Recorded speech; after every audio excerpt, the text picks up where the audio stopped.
Hey everybody, the Long Shot Signatures here. This is episode 180 of my TTM returns.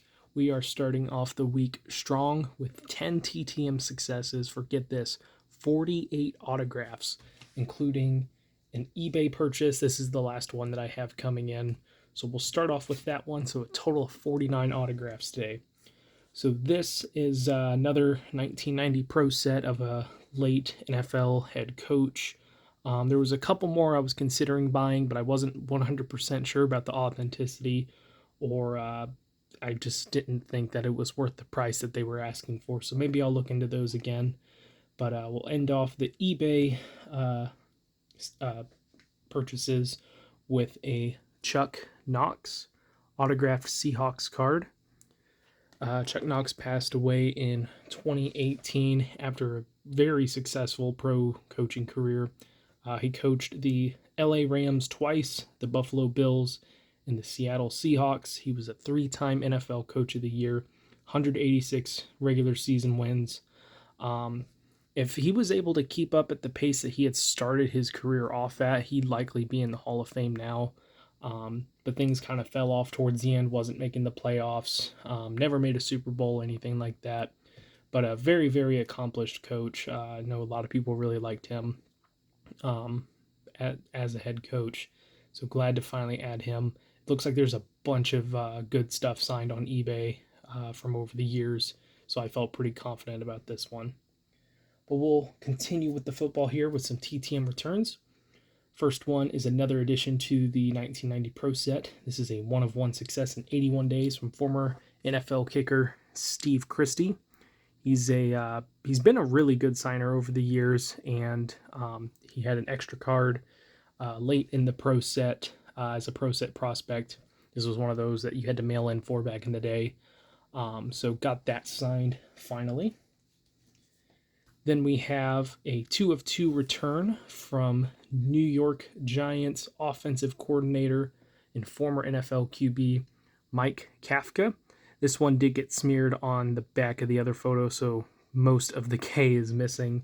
But he was selected in the 2010 draft in the 4th round by the Eagles, and he is in his first season as the offensive coordinator for the New York Giants. I think he spent some time with the Kansas City Chiefs, if I remember correctly, as one of their coaches. But the Giants have done really well this season, of course. Their offense hasn't been super great in the passing game, although it was pretty decent this yesterday. But where most of their damage has come from is through the run game. So whatever he's planning up with his running back coaches and with Brian Dable, it's working with the run game. So that's really exciting to see. But very fast return on that in just 13 days. This one, and it's going to kind of tie in with this one with the shout out, is a 2-of-2 success for baseball in 21 days from Andy Stankiewicz. So I got to shout out Chris and Chris Collecting Cards, their channel. He got back Stankiewicz just a few weeks ago, and when I first saw the success, the first thing I saw was the 92 Fleer Ultra he got signed. I was like, hey, I work on that set. So that's a new name. That's interesting. And I kept wondering why the name sounded so familiar, and I looked him up, and he was just recently hired to be the new head coach for the USC Trojans. So I was like, hey, this will be a 2-for-1. Help out a set, get an MLB player, and also get a college baseball head coach. So thank you, Chris and Chris Collecting Cards, for the idea. Stankiewicz was a former MLB infielder. Got him on his 2 rookie cards. I'm sure he has more, but the 2 rookie cards that I would have with the Yankees. And he had previously spent 11 years as the head coach of Grand Canyon University's baseball team. So really, really nice to get that one in finally. I did send to the USC Trojans team address, but he also has a home address that he signs through pretty frequently. Continuing with the college baseball, we got a 2-of-2 in 13 days from Kansas State baseball coach Pete Hughes. He has been a coach for a long, long time, bouncing around to several different teams, Virginia Tech, Trinity of Texas, Boston College come to mind. I think there might be one more in there along with Kansas State. And in that time, he has accrued over 750 wins in his career. Next one is also a college baseball coach return. This is a 2 of 2 in 12-day success from Southern Indiana baseball coach Tracy Archuleta. So he's over there on the left side of the photo. But Southern Indiana is making the transition to Division I for most, if not all, of their sports, and baseball is included in that. But he is a two-time Division II champion, winning with Southern Indiana in 2010 and 2014. So he'll be looking to bring that tournament favorite moniker with him to Division I. Last baseball return that we have here is a 2 of 2 success in 12 days from former MLB infielder Jim Gentile. So he is a member of the Baltimore Orioles Hall of Fame. He was a 6-time All-Star while with the Orioles. He was third in MVP voting in 1961, had a really, really good season. What is a little bit kind of strange, and it's just because I don't follow baseball closely enough or understand its history in full, is that at some point it looks like they did 2 All-Star games a year. So he got those 6 All-Star appearances in just 3 seasons rather than having that stretched out over the course of 6 or more seasons. So a little bit strange, but still really, really cool. Very accomplished player. Very happy to get that back. Then we have a college lacrosse return. This is a 2 of 2 in 19 days, coming back from the Yale men's lacrosse head coach, Andy Shea. Still haven't gotten back any of the women's lacrosse coaches, but I did send out to a few of them. There's not too many that are champions because some of them have monopolized it. But Shea did win a championship in 2018 with Yale, has taken them to 2 Final Fours, and they're now considered perennial championship favorites, or at least to get pretty far in the tournament. So that's another nice addition to that collection. Then we have got a couple photos mixed up. We have an IndyCar return. This is a 2 of 2 success in 35 days from former driver Hiro Matsushita. So he drove in USAC and kart for quite a while. No wins, nothing too major. He had a best finish of 10th in the Indy 500.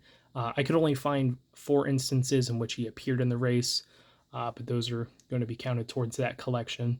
He is now the CEO of Swift Engineering. That's what I read. In California, which is where I sent these, and seen a number of people get them back from there. So another nice addition to that collection.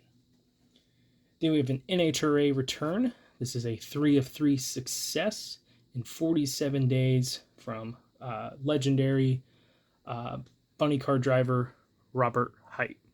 So it looks like the John Force crew is spending some time getting caught up on their TTM mail. This one did get smudged a little bit because I got John Force back not too long ago. Just waiting on Austin Prock from the team, and I should have all my customs if he signs, which I don't see any reason why he wouldn't.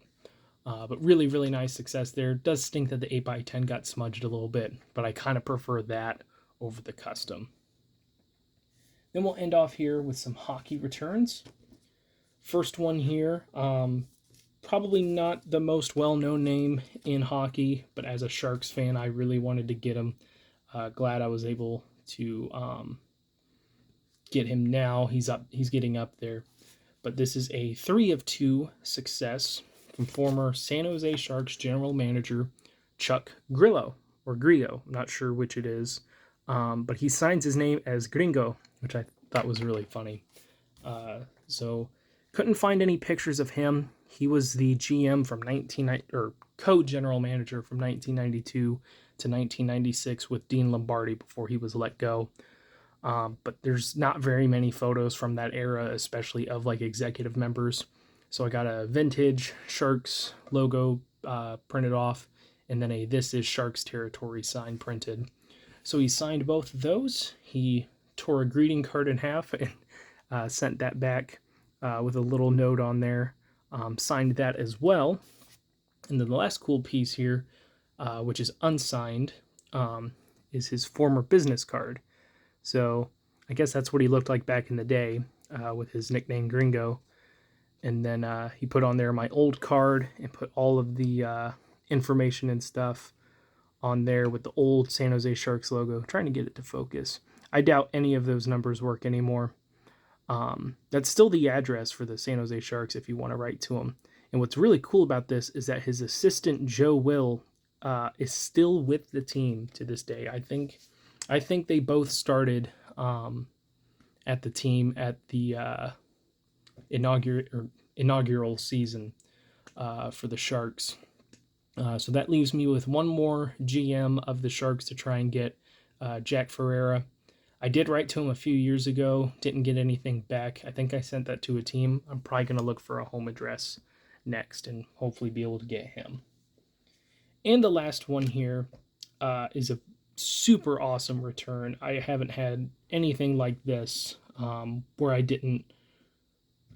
actually don't think I've ever gotten anything like this.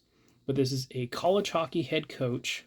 Got 29 of 2 in 35 days from American International men's hockey coach Eric Lang. So he signed both of my photos, which came out nice. He included a nice little business card. And then he included a greeting card, which I've been getting a lot of these, from a bunch of different coaches over the years. But when I opened it, this is what I saw. He signed it, and he got nearly the entire team to sign it of this year's roster. So there's 25 different players in here. I'm going to try and read the names really quickly, not take too much time. I did have to write them down. But I'll mention their number first so that you can find them. I'm going to try and start at the top left, move to the bottom right. But number 10, Dustin Mans. Number 9, Blake Bennett. Number 23, Aaron Grounds. Number 3, Jake Rosenbaum. Number 7, Brian Kramer. Number 12, Eric Otto. Number 34, Brennan Boynton. Number 8, Lewis Linder. Number 44, Austin Long. Number 30, Troy Cobran. Number 25, Alexander Malinowski. Number 4, Brett Callahan. Number 26, Jake Sacratini. Number 1, Alex Aslanidis. Number 20, Hunter McCurdy. Number 2, Nico Somerville. Number 33, Jarrett Fisk. Number 29, Darwin Lakaduk. Number 14, Nicholas Cardelli. Number 27, Joshua Barnes. Number 55, Brett Rylance. Number 17, Oscar Geschwind. Number 19, Jordan Bureau. Number 37, Evan Stella. And number 13, Grayson Dietrich. So I've never had anything like that before where they've sent the entire team. I think there was like 3 or 4 players missing, but they might just be like freshmen or not currently, with the team at the moment. But most places discourage that kind of stuff. They want you to write to each person individually, which I completely understand. In rare cases, you can sometimes ask someone that maybe they live with or that they're teammates with to sign a dual piece for, that has both of them on it. You can do that sometimes, but that's pretty rare as well. But for him to not only sign my photos and get them back, but have nearly the entire team sign it is really, really awesome. They're a pretty good team ever since he's taken over. They've won the past 4 Atlantic Hockey Association regular season championships. They've been making the NCAA tournament, Division I. So, if they're able to win a championship, that would be a huge boost for all these players. The only thing that's a little bit of a downside, and there's not very much of a downside to this kind of success at all, is that none of those players are NHL draft picks. So players will often get drafted out of high school junior leagues, and then they'll go play college for a couple years. It's not like baseball where if you decide to go to college, you're no longer the draft property. Your team doesn't have the rights anymore. With the NHL, you get drafted out of high school, you can still play college hockey, and the team retains your rights until you leave. Um, so so no draft picks there, but regardless, a super awesome success. And I do believe that these signatures are authentic, and part of the reason, I'm not sure if you're going to be able to see it, there is some ink that transferred to the other side, just like the gold did to that side. And then kind of here at where the crease is, where it's folded, you can see that the marker kind of shifts positions suddenly where that crease is. And then kind of like at the end of that signature, if you sign on a really coarse surface with a Sharpie and move too fast, it doesn't all stick that well. So all of that leads me to believe that that's not like a printed card or something, that he actually took the time to have nearly the entire team sign it. So that's just a really, really, really cool success. So thank you, Mr. Lang, and thank you guys for watching. I really appreciate it. Helps me out a lot. Best luck with your guys' collecting. Take care.